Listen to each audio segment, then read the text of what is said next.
John here, Hot Rods in the Woods. Little update on neighbor's complaint. This is my 1957 Chrysler New Yorker gasser, which has been shortened 40 inches, so it's kind of like a cartoon car. This car has a 383 stroker in it, set of flat tops, set of aluminum heads, 205 160s. They flow 200 on the intake. I'm running two 500 2-barrel carburetors. If you go back and watch my videos, you'll see the reasoning behind that. But just a quick one I will show you.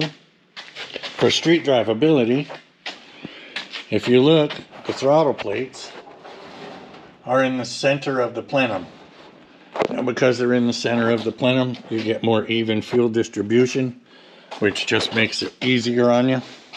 That's the reason that a lot of guys run 660s, because all four plates open at the same time, but they make it a bear on the street. So these being two 500s, they are centered in the manifold.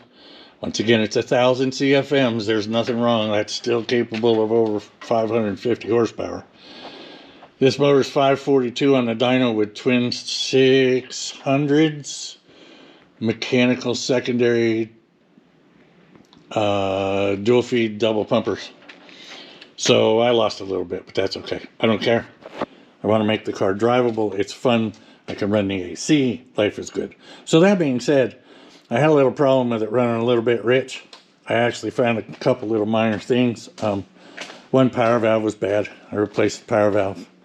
I may have a little bit too large a jet in it. Excuse me. But I'm going to try just the power valve first. See what that does. If that seems to cure it, I'm going to throw a new set of plugs in. I did have one fouled in the back. It was gas fouled. I forgot to turn the fuel pump on one day, and I ran it out of gas just sitting here. So when I went to start it, I flipped the fuel pump on. Oh, no, I'm sorry. Anyway, I did that, and I got it started back up. But then I had to fix return springs, because the way I had them before on the other side on the linkage, I can kind of show you.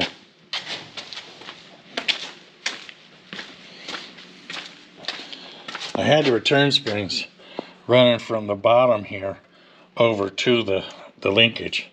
And because of that, it wasn't quite enough spring. So I found a bracket that I had. It's actually off a Merc Cruiser inboard-outboard boat that I cut down, and it works great. So my throttles don't have a chance of sticking. Anyway, so when I did that, of course, you play with the throttle linkage 42 times, and you pump it full of fuel. So I went to start it, and it was just about flooded.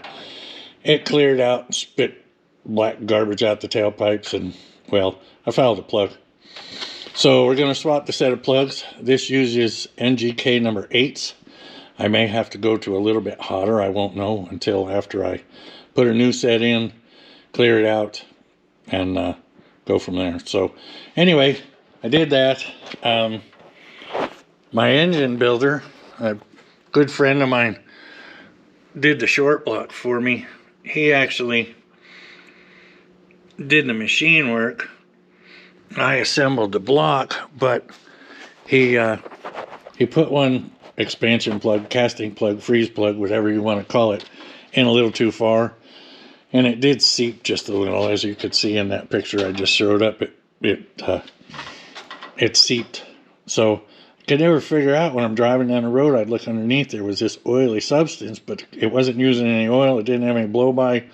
Nothing's happening. I thought it was, well, all sorts of stuff. Anyway, it didn't turn out to be that at all. It was that thing seeping and just running down. Of course, at first you couldn't see it because it's clear. It's just, I have just light antifreeze in it. And I assumed it was motor oil. It wasn't. So I got that fixed. The next thing on the agenda, let's see, we've got plugs. We're redoing the carburetors. I replaced the expansion plug, freeze plug, casting plug, whatever you want to call it. My next thing is, I've got to work on the tilt front end. Just a few little minor things that you fiddle with as you go. But we do have another car show or two this year, so I'm going to do those if I get the chance. So anyhow, that's what's happening here.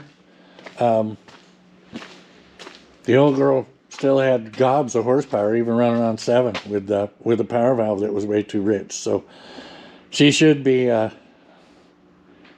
back up and running probably this afternoon. So hope you enjoy this little short video. It's just a little 6-minute one. This car will be in more and more videos as I get farther and farther with it. I will have you go along with me as we start doing something better with the interior, building a seat, doing a headliner. So stick with us. In the meantime, the Model A, as my last video denoted, we are going to finish this up, get this side done, flip it over, do the other. I did have to modify my welding cart into a Franken welder, or Franken cart, in order to get both my little welders on it. The one on the right is my Hobart 120. That's great up to about 3/16. If you do multiple passes, you can do quarter with it, but it's a little bit light for 1/4 inch stuff or 5/16. My S205 I just purchased. It seems to be a great little machine. I picked up a second mixed gas bottle. The big problem with this cart was they put the handle on the wrong end, so I welded it onto this end over here because this is the steering end. Made it ridiculous to move around.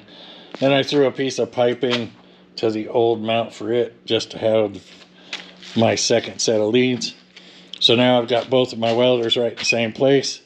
I can rig her up and get to going. So have a great day. Please like and subscribe. We're getting along real good with it's slowly going up. I would love to see 500 subscribers by the end of the year. I'd really like it if I could have them by the end of the week, but that's probably not going to happen. Tell your friends there's an idiot playing with cars out here in the woods in Tennessee. And we'll be back. Don't forget to like and subscribe. That's all for now.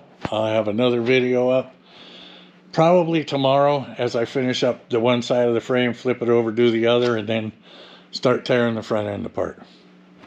Bye for now.